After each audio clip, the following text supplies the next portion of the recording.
నవరాత్రి ఉత్సవాలలో జిల్లాలో ఘనంగా జరుగుతున్నాయి. ఇక ఉత్సవాల్లో భాగంగా ప్రతి ఏటా మహారాష్ట్రలోని కేలాపూర్ దుర్గమాత అమ్మవారిని భక్తులు దర్శించుకోవడం ఆనవాయితీగా వస్తుంది. సోమవారం సైతం ఆలయానికి భక్తులు పోటెత్తడంతో పరిసర ప్రాంతాలు కోలాహలంగా మారాయి.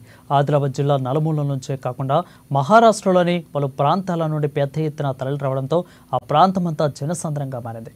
ఇక అమ్మవారిని దర్శించుకోవడానికి క్యూ లైన్లు కట్టారు. దాదాపు 2-3 గంటల సమయం పట్టింది. వచ్చిన భక్తులు సౌకర్యార్థం జగదాంబాదేవి సంస్థ నిర్వాహకులు తగిన ఏర్పాట్లు చేశారు. మంచినీటి వసతి కల్పించారు. అక్కడి జాతర సందర్భంగా వెలిసిన దుకాణాల వద్ద సందడి వాతావరణం కల్పించింది. ఇక కొనుగోలుదారులతో పలు దుకాణాలు కిటకిటలాడాయి. అమ్మవారికి దీపారాధనలో భాగంగా అఖండ జ్యోతి ప్రజ్వలన ప్రత్యేక ఆకర్షణగా నిలిచింది.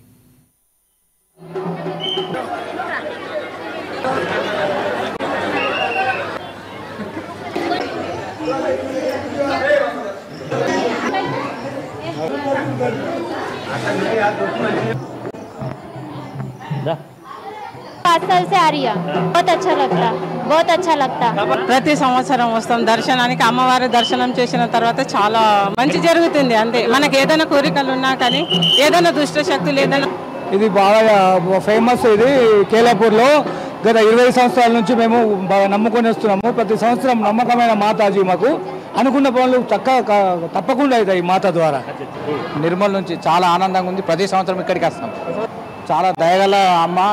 ఏది ఉన్నా కానీ మనకు సాల్వ్ అవుతాయి ప్రాబ్లం, కోరికలన్నీ నెరవేరుతాయి. या देवीचं नाव आहे, हे देवी स्वयंभू झालेली आहे. स्वयंभू झाली आहे, खाली भुयारातून प्रकट झालेली आहे. या देवीपाशी अज्ञातवासात पांडव राहिले होते, म्हणून या गावाचं नाव चंद्रहास्य राजाची राजधानी म्हणून गाव हे फेमस है.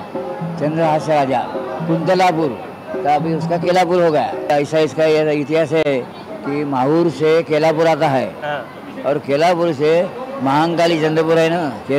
माहूर केलापुर चंद्रपुर ऐसा रास्ता था.